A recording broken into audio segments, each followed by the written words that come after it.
So guys, আমি আজকে তোমাদেরকে দেখাবো যে কিভাবে রূপোর তাবিজ বানানো হয়।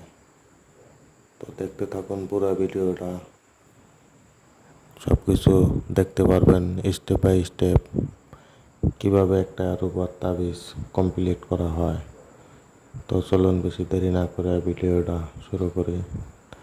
তো দেখতে পাচ্ছেন আমি ফার্স্টে খানিক রূপা গালায় পাতলা করে নিয়েছি। সো আমি এখন এটা সাইজ করে কেটে দিয়ে নিচ্ছি। তো নেওয়ার পরে দেখুন কি সুন্দর করে আমি বানাই, আপনারা দেখতে থাকুন। মোটামুটি সাইজটা কাটা হয়ে গেল, এটা দিয়ে বানাবো তাবিজ। দেখুন মোটামুটি 1 ইঞ্চি ফার আছে, আর ওই ফেলে 1.5 ইঞ্চি আছে। এটা একটা ওয়াটারি তাবিজ, 7 ধাতু। আজকে মাত্র অর্ডার পাইছি, সেই জন্য ইমার্জেন্সি বানিয়ে দিচ্ছি। দেখুন হয়ে গেল তাবিজ। এটা এখন কেটে সুন্দর করে নিয়ে ঝালাই কটা মেরে দেব। দেখুন কোন প্রসেসে আমি ঝালাইটা করে দেই। দেখুন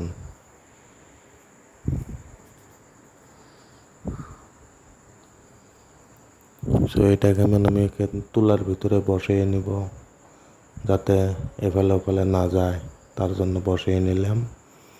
এখন আমি জয়েন দিয়ে ঝালাই করে দিব।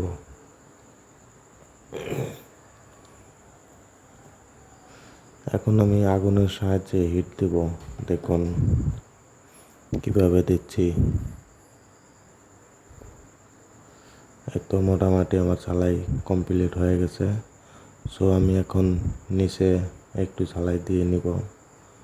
আরও একটা টুকরা আছে, সেটা দিয়ে ওটা লাগিয়ে দিয়ে খাড়াটা লাগিয়ে দিলে মোটামুটি তাবিজ কমপ্লিট হয়ে যাবে। আমি ভিডিওটা শর্ট করে নিচ্ছি, কিছু মনে করবেন না। লং ভিডিও দিলে তো আধা ঘন্টার বেশি হয়ে যাব। আমি শর্টকাটে আপনাদেরকে দেখাচ্ছি। দেখুন এই যে আমার ওই সাইডটাও জ্বালাই দেওয়া হয়ে গেল। এখন খাড়াটা বানানোর প্রসেস চলব। দেখুন এটা সাইজ করে আগে কেটে নিব। সো মোটামুটি আমার কাটা কমপ্লিট হয়ে গেছে। এখন এটা খাড়াটা লাগিয়ে দিয়ে চাপা করে দেব।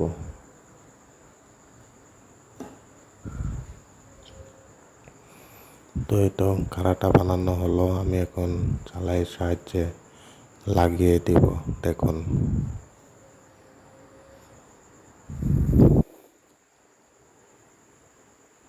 তো গাইস, মোটামুটি আমার তাবিজ কমপ্লিট হয়ে গেল। সো আমি পরে ধাতুটা এখানে দিয়ে নিব। এটা বানানো কমপ্লিট, এখন পালিশ করে তোমাদেরকে দেখাচ্ছি। দেখুন কেমন লুকটা আসে, খুবই সুন্দর চমৎকার তাবিজ হয়ে গেল। এটা এখন একটু পালিশ করে দিলে মোটামুটি কমপ্লিট। তো সবাই চ্যানেলটা সাবস্ক্রাইব করবেন, নতুন নতুন ডিজাইনের বস্তু দেখার জন্য কিভাবে বানানো হয় দেখতে পারবেন ইনশাআল্লাহ। ভালো লাগলে লাইক কমেন্টস অবশ্যই করবেন। দেখা হবে পরবর্তী ভিডিও। তো গাইজ, আমি ভিডিওটা বাড়াইতে চাই না, আজকের মধ্যে আমি এখানে শেষ করে দিচ্ছি।